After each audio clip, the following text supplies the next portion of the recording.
You see, my dear friends, there is something quite astonishing about this curious adventure we call reality. From the moment we open our eyes in the morning, we are taken in utterly convinced by the sheer solidness of it all. The room is there, the walls are there, the clock ticks, the sunlight spills across the floor, and we say, ah, yes, this is the real world. And yet, have you ever stopped, even for a breath, to ask yourself what that really means? What is the real world? We say things like get real, face reality, come back to reality, as though reality were a piece of furniture we can bump into if we're not careful. But what is it that makes this table so solid and your thoughts so ghostly?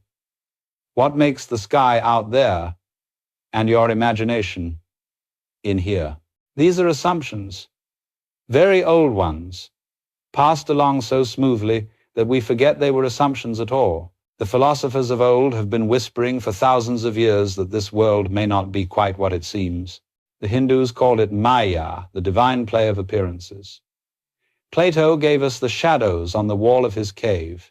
And in our own scientific age, we have people talking about simulations and quantum dreams and multiverses, all very grand ways of saying the same thing. Things are not as they seem. Now, it's important to understand that this isn't an accusation. The universe isn't trying to trick you. You've not been duped. You've simply been enchanted, like an audience in a great theater who has forgotten, for a while, that the play is a play. And what a magnificent performance it is. Look at it, so vividly detailed, so convincing. The taste of coffee, the chill of a winter morning, the ache in your bones when you've laughed too hard or lived too long, all of it feels so real. But real in what sense? You see, our senses are marvelous artists. The eyes paint, the ears compose, the skin sculpts. Each of them translates the unseen waves and vibrations of the universe into a living masterpiece. But what you see and hear is not the world as it is, it's the world as you are. It's the mind's interpretation of something far too vast to fit into words or into a skull. So, this experience we call reality, this tapestry of colors and sounds and forms, is more like a great symphony than a set of objects. And you, my friend, are part of the music, not the listener sitting outside of it. But here's the cosmic joke. We've come to believe that we're the audience. We think we're watching life happen, when in fact we are life happening. We've mistaken the show for something separate from ourselves. When a baby first opens its eyes, it doesn't divide the world into me and everything else. There is just seeing. But then, little by little, the grown-ups teach the child names, labels, identities. This is you. This is not you. This is right. This is wrong. This is up. This is down.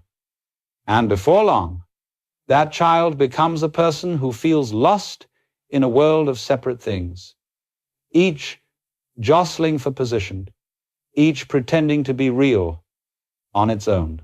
And so we grow up with this peculiar conviction that we are strangers in a foreign land, dropped into the universe like marbles in a box. But if you look closely, that doesn't hold up, because you didn't come into this world. You came out of it like a leaf from a tree, like a wave from the sea. The world didn't happen to you. You happened as the world. The illusion of realness, this strange feeling that I am here and the universe is there, is part of the dance. It's how the play begins. The curtain rises, the lights come on, and suddenly, there you are, on stage, pretending not to know your lines. And what a thrill it is to forget, just for a while, that you're the whole show. To feel the suspense of separateness, the drama of seeking, the excitement of discovery. If you knew every moment that you were God in disguise, the play would lose its tension, wouldn't it? So here we are, lost by divine design, enchanted by the spell of space and time, captivated by the extraordinary illusion of being someone in somewhere. But the wonder of this illusion is not that it's false, it's that it's so beautifully convincing. Like a magician who wows even himself, the universe has created a trick so profound that it can forget it's performing it. And in that forgetting, all the colors of existence come alive. Love and loss, joy and grief, beginnings and endings. And when, by some grace, we begin to wake up to suspect that the stage and the actor and the audience are all the same thing, we don't end the play. We simply begin to see it for what it truly is, a cosmic drama, a divine masquerade, a dream that dreams itself awake. So let the curtain rise, again and again, and marvel at how real it all feels. Because this, my friends, is the point, not to escape the illusion, but to see through it, to know the world not as an enemy of truth, but as truth in the act of pretending. After all, what's a play without a little make-believe? Now then, let us look more closely at this business of seeing the world. For what is seeing, really? When you open your eyes, do you actually look out upon an external universe? Or does the universe flow into you as patterns of color, light, and vibration? You see, perception is not a window through which we observe reality. It is more like the brushstroke by which reality paints itself into awareness. Our senses, marvelous and mischievous, are translators. They take the ceaseless energy that surges all around us and turn it into the familiar symphony we call life.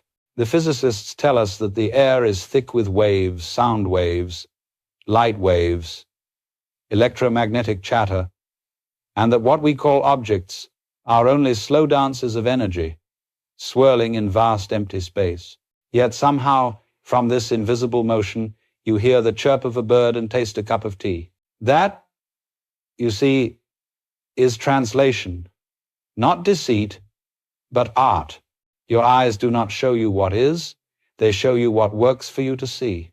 Just as your computer screen hides the complex circuitry beneath the icons, your nervous system hides the wild electric storm of the cosmos behind the calm image of a table, a tree, or a friend's face.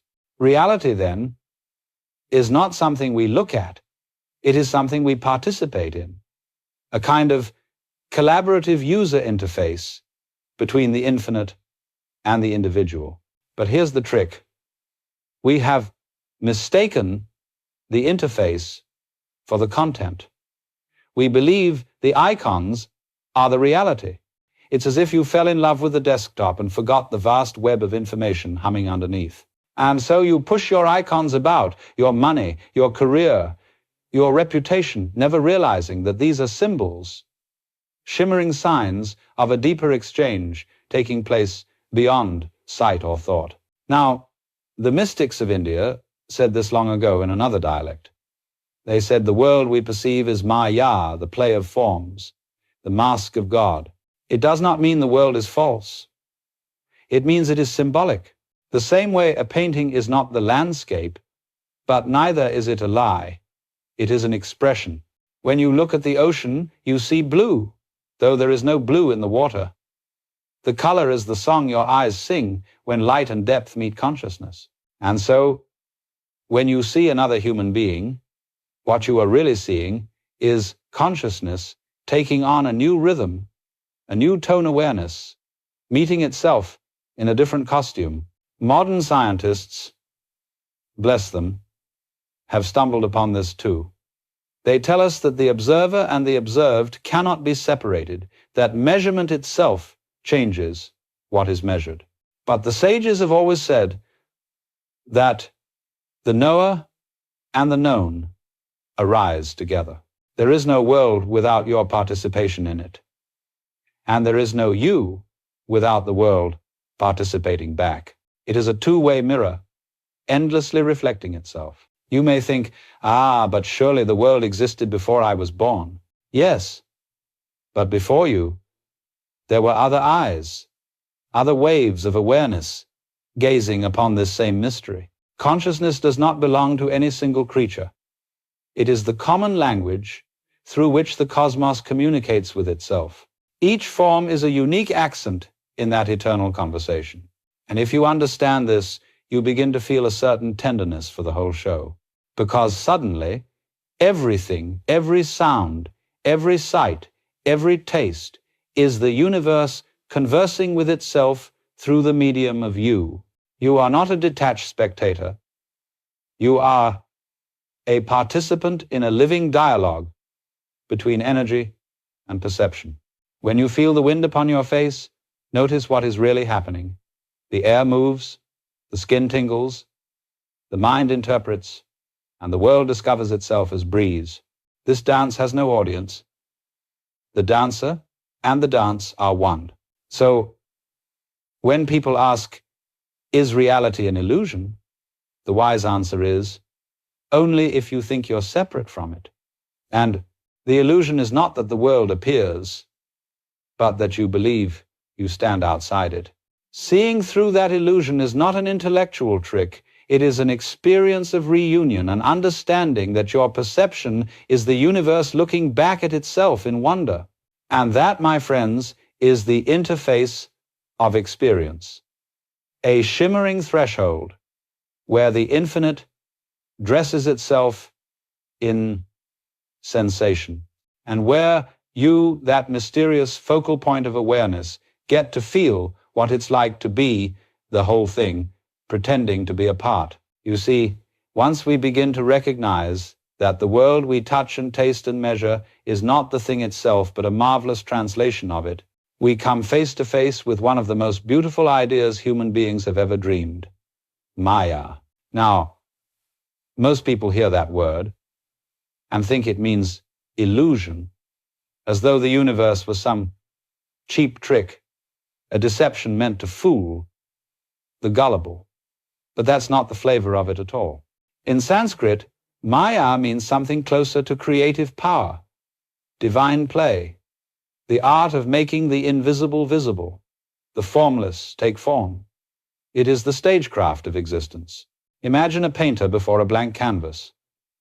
The painter knows full well that the colors are not mountains, nor clouds, nor sunlight, yet delights in creating the suggestion of them. The joy of art lies precisely in the illusion, because illusion is how imagination becomes real enough to experience. And so, the universe, being infinitely creative, paints itself into billions of living forms, each one believing, for a little while, that it is the whole painting. When you understand this, you realize that the world is not trying to trick you, it's trying to express you. The sea is waving, the tree is leafing, the earth is peopling. The performance is not separate from the performer. You are the artist as much as you are the art. You see, the divine doesn't create the universe as an engineer builds a machine. It dreams the universe, just as you dream at night. And within the dream, every mountain, every insect, every galaxy is alive with the same dreaming awareness. You and I are the places where that dream wakes up and says, so this is what I looked like today. Now, the funny thing about a dream is that to be believable, it must forget that it's a dream. That is what Maya does. It hides itself from itself. It's like the left hand pretending not to know the right. The moment the dreamer remembers too clearly that it's all a dream, the story dissolves and there's nothing left to do. So the divine forgets, quite on purpose. It puts on masks, plays roles, and whispers to itself, who am I this time? Every birth is that question asked anew. Every life, a scene in the cosmic drama. And death? Simply the curtain falling before the next act begins. The tragedy and comedy of human life are both part of this theater. For the play would be dreadfully dull if everyone always won.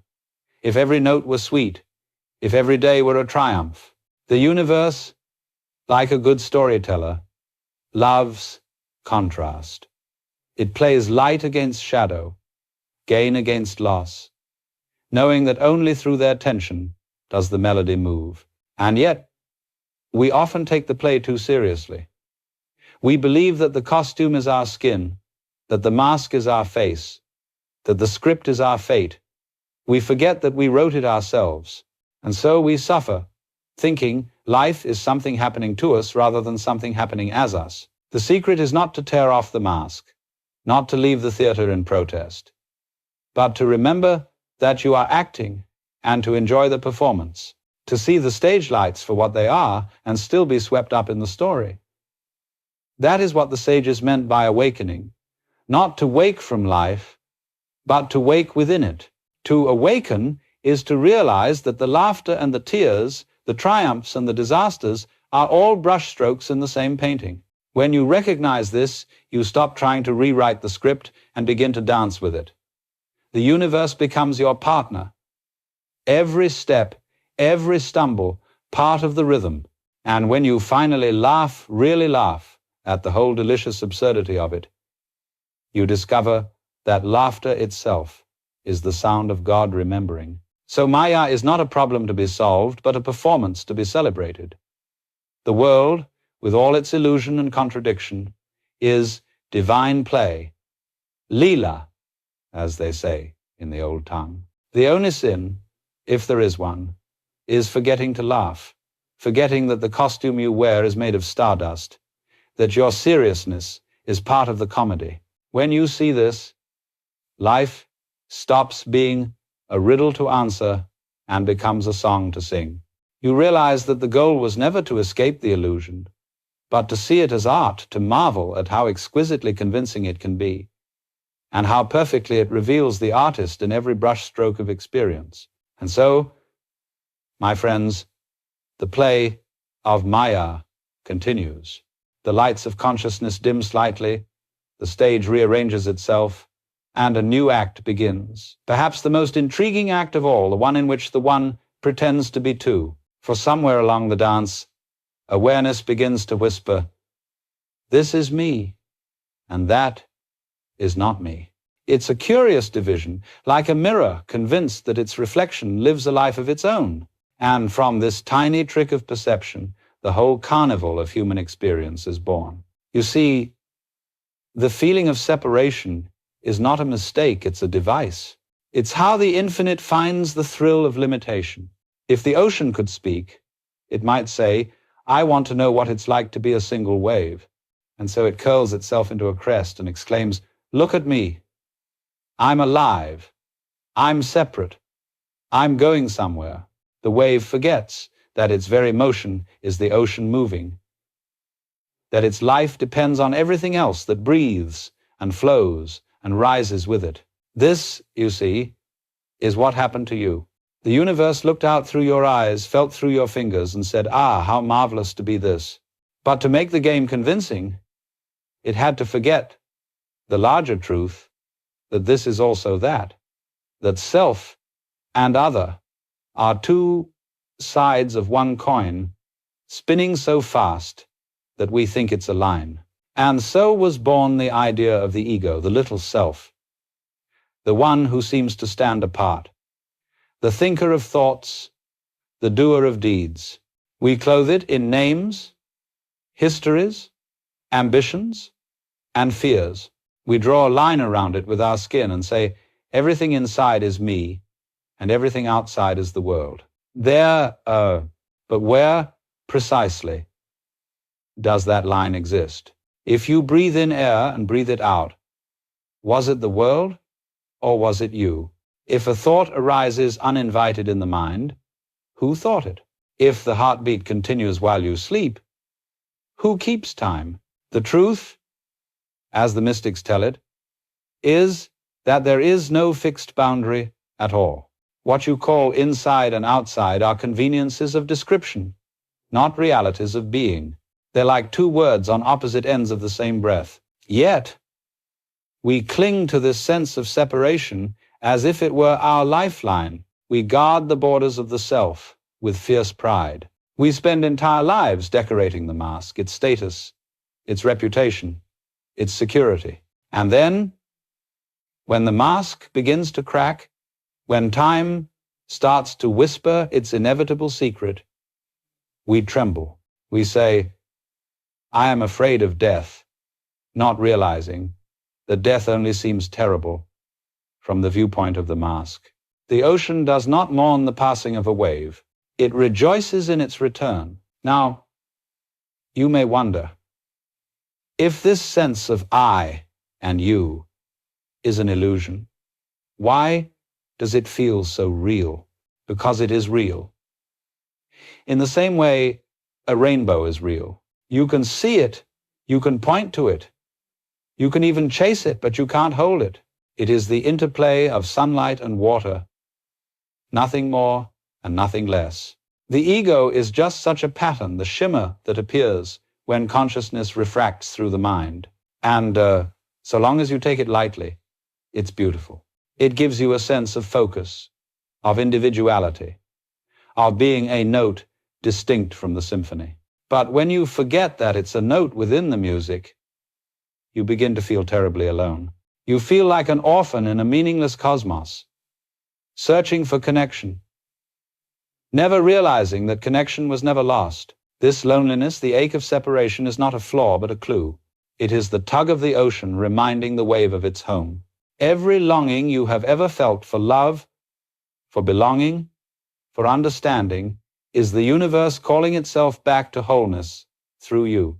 But here's the paradox. The moment you try to end the separation by force, by conquering the world, by clinging to another person, by seeking spiritual perfection, you only reinforce it, because all of those efforts come from the very illusion you are trying to escape, the sense that I must do something to be complete. You see, completeness is not achieved. It's recognized. It's what has been true all along. The wave doesn't need to become the ocean, it only needs to remember it never left. So when the sense of separation arises, and it will, don't condemn it. Don't fight it. Smile at it. It is part of the divine disguise, part of the artistry of Maya. It is God pretending to be lost so that the joy of finding can exist. Because if you were never lost, how could you ever awaken? And awakening, my friends, is nothing more than the sudden laughter that erupts when you realize the seeker and the sought were the same all along. You know, it's quite wonderful that even the scientists, those who once claimed to deal only in cold, hard facts, have found themselves wandering into the same shimmering mystery that sages have sung about for millennia. For the more deeply they gaze into matter, the less matter they find. They split the atom, expecting to uncover some final nugget of solidity. And what do they discover? Empty space, space filled not with things, but with relationships. The universe, they tell us, is not built out of bricks, but out of patterns, not things, but processes, not nouns, but verbs. And this is rather funny because it's exactly what the mystics of India and China have been saying all along. The Tao is not a thing, it's a flowing. Brahman is not an object, it's a play of consciousness. Everything you can point to is merely a ripple on the surface of the great ocean of energy, or if you like, the great ocean of awareness. Now, physicists have very sophisticated names for these ripples. Quarks, leptons, photons, strings, quantum fields. But no matter how deep they dig, they never find a bottom. Every time they think they've reached bedrock, the floor gives way to a deeper mystery. It's like chasing the end of a rainbow. The closer you get, the further it runs. Why? Because there is no final thing. Reality isn't made of parts. It's made of patterns. Like the waves of the sea. You can't pick one up and keep it. A wave is only a wave because of the sea that moves through it. And so, when science peers into the heart of a rock, or a tree, or a person, it discovers movement, vibration, interplay, a magnificent geometry of forces dancing in balance. There are no isolated bits.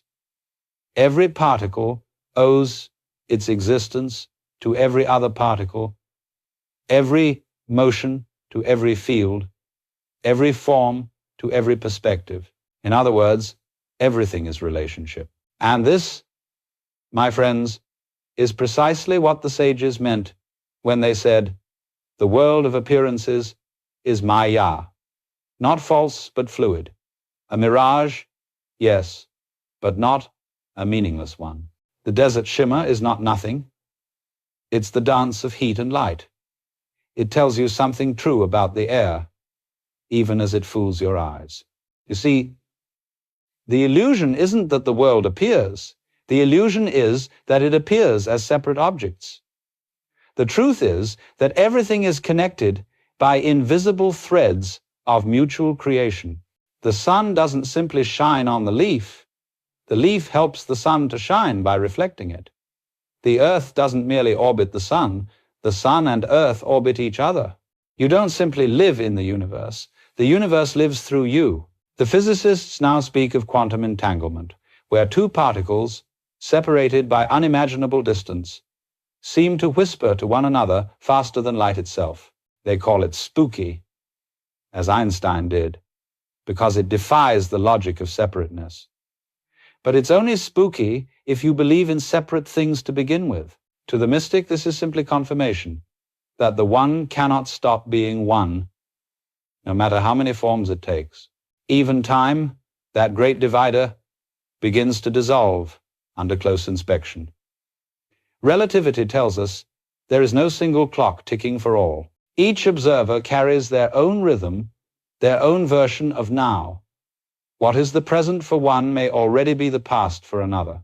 And yet, all of it exists in a grand simultaneity, an eternal happening without beginning or end. So here we are, discovering through equations and accelerators what meditation and poetry have always whispered, that the solid world is a mirage of movement, that the boundaries between you and everything else are conveniences, not facts. But let us be careful not to turn this into another religion of particles and probabilities. The point is not to trade one dogma for another, but to awaken to what these discoveries mean. They mean that life is not a collection of things, but an unfolding event, that you, as a person, are not a fixed entity, but a continual happening like a flame, which appears stable though it is ever-changing. The flame is its burning, the wave is its motion, and you are your living. So physics, at its frontier, meets philosophy not as rival but as reflection. Both stand before the same abyss of wonder and admit the closer we look, the less we can say what anything is. And perhaps at that point, science becomes silence, not the silence of ignorance, but the silence of awe, the silence the sages spoke of when words reach their limit and the mystery smiles back. And then, maybe, just maybe, the physicist and the mystic raise the same glass and laugh, because they've both realized that to describe the universe is like trying to measure laughter with a ruler. The laughter itself is the truth, the joyous recognition that the mirage was never meant to be caught, only admired. Now, my friends, we come to the heart of the matter, the place where all these reflections turn inward, like a snake swallowing its own tail. You see, for all our talk of energy and matter, of patterns and processes, there remains one astonishing fact that cannot be avoided. The act of observing changes what is observed. Physics discovered this almost by accident. They found that a particle behaves one way when unobserved and another when measured. The moment awareness enters the picture itself changes. This has puzzled scientists for decades, but it has delighted mystics for millennia, because they have always known there was never a picture apart from the seeing of it. You cannot peel the observer away from the observed, just as you cannot separate front from back or inhale from exhale. They arise together. They are together. When you look at a tree, you say, I am here, and that is there. But pause for a moment. Without your eyes, without the nervous system translating the dance of light, where is that tree?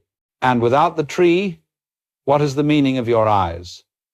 The seeing and the seen are two ends of one event, the universe noticing itself from two sides of the same gaze. In other words, the tree is the way the universe experiences green, and you are the way it knows that it does. So the eye who sees and the world that is seen are not two. They are one continuous act of awareness, a single gesture in the cosmic dance. When we forget this, we imagine ourselves to be spectators, souls perched inside skulls, peering out through binoculars of bone. We think of the world as a stage and ourselves as the audience, separate and safe in our little viewing boxes. But consciousness is not something inside you, looking out. It is the very space in which inside and outside appear. You are not watching the movie of life. You are the screen on which it plays. And once you understand this, even vaguely, the whole mood of existence begins to shift.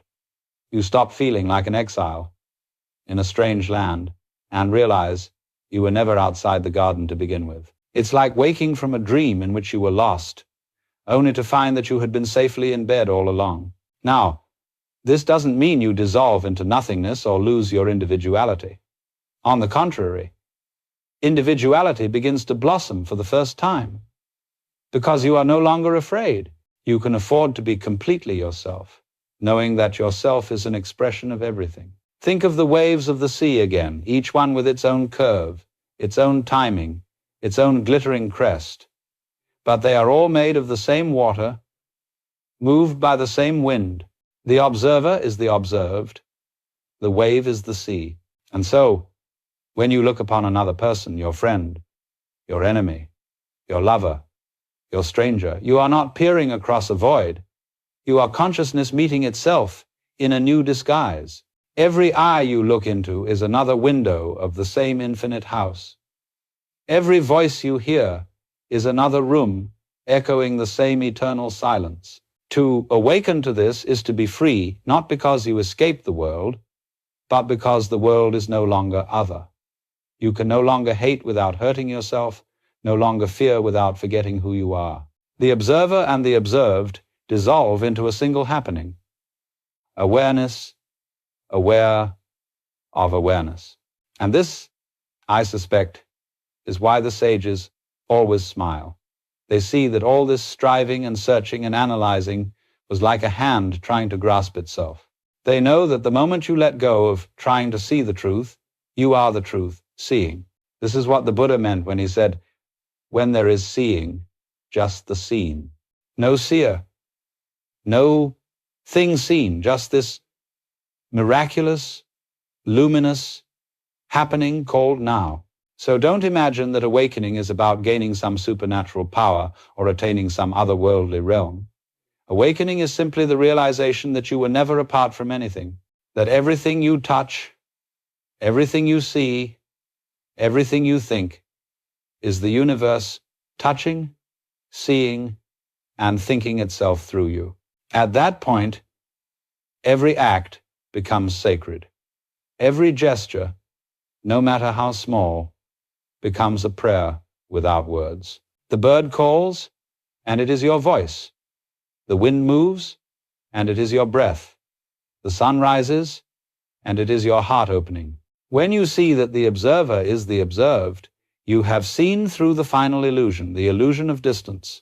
And in that moment, the universe, relieved, laughs quietly because it has finally remembered its own face. Now that we've seen that the observer and the observed are one, the question naturally arises, how do we live this?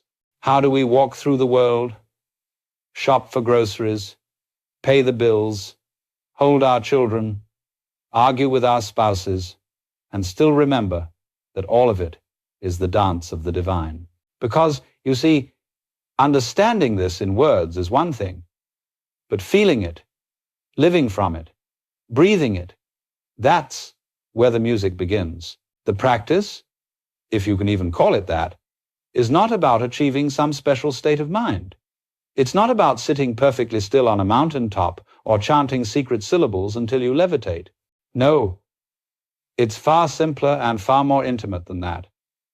It begins with noticing, just noticing, when you wake up in the morning, before the machinery of thought clanks into motion, there is a split second, a gap, in which awareness is simply aware. No name, no plan, no me yet assembled. The sunlight touches the eyelids, the breath moves of its own accord, the day begins to bloom, and you are already home. That tiny pause, that moment of simple seeing, is the gateway to the infinite. Every practice worth doing is nothing more than remembering that moment again and again until the remembering becomes effortless, until it's no longer remembering at all but simply being. You see, meditation is not a technique for escaping reality. It's a way of sinking so deeply into reality that you realize you were never outside of it. To sit quietly and watch your thoughts is to watch the weather of the mind, clouds of worry, gusts of memory, brief clearings of calm. And as you observe, you begin to notice that the watcher is not separate from the weather. The watcher is the sky in which it all unfolds. And then, quite unexpectedly, life begins to simplify. You no longer need to control every cloud. You stop trying to fix the sky.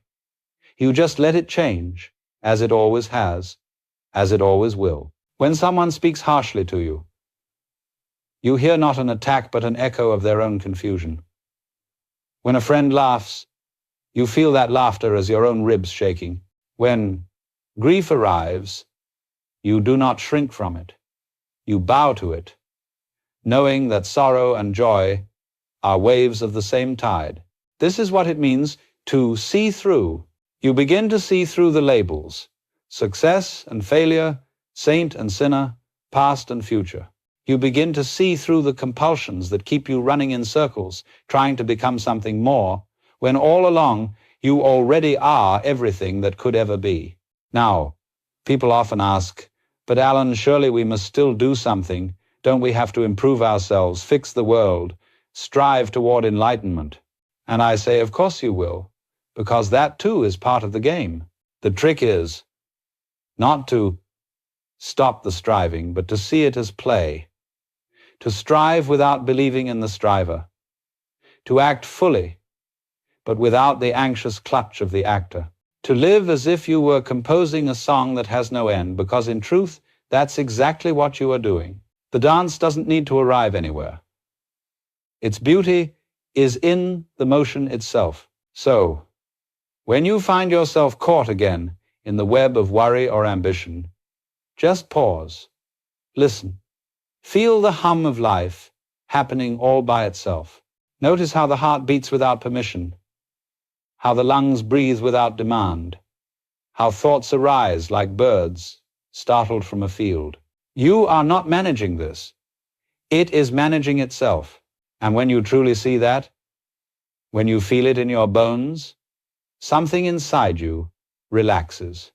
The tight fist of control unclenches. You stop being a frightened puppeteer and start being the dance itself, spontaneous, unpredictable, perfectly whole. This is what the Zen masters called wu-wei, effortless action, doing without a doer, living without anxiety about living. And then, remarkably, compassion blooms all on its own.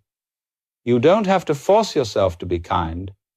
Kindness becomes as natural as breathing. You don't have to work at forgiveness. You realize there was nothing to forgive.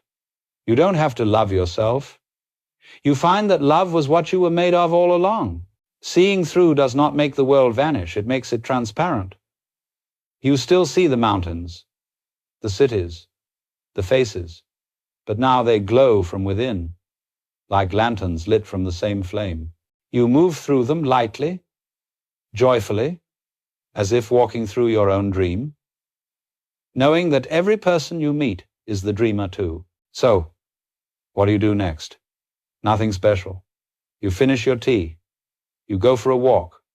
You let the next moment unfold exactly as it wants to. And in that ordinary act, life reveals its extraordinary truth, that there was never any veil to lift, only eyes to open. That, my friends, is the practice not of escaping the illusion, but of dancing gracefully within it. And now, dear friends, we reach what seems to be the end. But, of course, there is no end. There never was. For the curtain that falls at the close of one act is already rising on the next. The applause, the silence, the darkness, these are only pauses in the rhythm of the play, breaths in the eternal conversation the universe is having with itself. You see, life never concludes. It only changes key. Every death is a modulation. Every ending, a transformation of melody. When a leaf falls from the tree, we say it has died. But the leaf does not disappear. It becomes the soil that feeds the roots that give rise to more leaves. The dance continues, though the dancers change masks. And so it is with you, the form that you call myself. This arrangement of memories and molecules, hopes and habits, will someday fade like a song dissolving into silence. But the silence is not the absence of music. It is the space that allows music to be heard. Do you see? The silence is not against you. It is you. Most of us are afraid of this silence because we've been taught to identify with the noise. We think we are the chatter in the skull, the busy commentary narrating our days. We think we are the actor on stage, sweating beneath the lights. And when the lights dim, we panic, thinking the play is over. But the stage is still there. The theater never closes. The audience and the actors are one. Death, then, is not the enemy of life. It is the rhythm that gives it shape. Without the pause, there is no music. Without the rest, no dance. When you truly understand this, not as an idea, but as a felt reality, something miraculous happens. Fear melts. The clinging softens. You stop trying to nail eternity to the wall, and you let the moment pass through you like wind through open fingers, because this is eternity.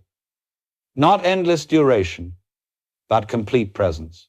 This moment, right now, is eternity wearing a watch, and when you live from that awareness, everything becomes luminous. The ordinary is transfigured. The simplest gestures, a sip of tea, a breath, a glance at a friend, reveal themselves as cosmic events. The stars are shining through your eyes, the galaxies are turning in your lungs, and the whole thing, this magnificent, ridiculous show, is happening precisely here, precisely now. The curtain never falls, because there was never a stage to begin with. There was only the dancing light, the endless transformation of the one into the many, and back again. The Hindus call it Leela, the divine play. The Taoists call it the eternal flow. The physicists call it the continuum of space-time. And you, if you're very quiet, if you listen, just so, will call it home. So, when the end seems to come, when the people you love vanish into memory, when your own reflection grows old, an unfamiliar smile, for the play goes on. You are not being erased, you are being rewritten. Not lost, but transformed. And someday, somewhere, the universe will look through new eyes, take a new breath, and remember you again. For you were never an isolated spark. You were always the fire. So, live fully. Laugh often. Let the tears fall when they will. Dance lightly with your joys and sorrows alike. And when the curtain seems to close, bow deeply, not in farewell, but in gratitude. Because the secret, my friends, is this. The play was never about winning or losing, beginning or ending. It was about seeing. It was about being. It was about the universe pretending, for a little while, to be you. And now that you know this, you can walk out of the theater whistling, because you understand that the play goes on, always has, and always will. The curtain never falls. It only waves.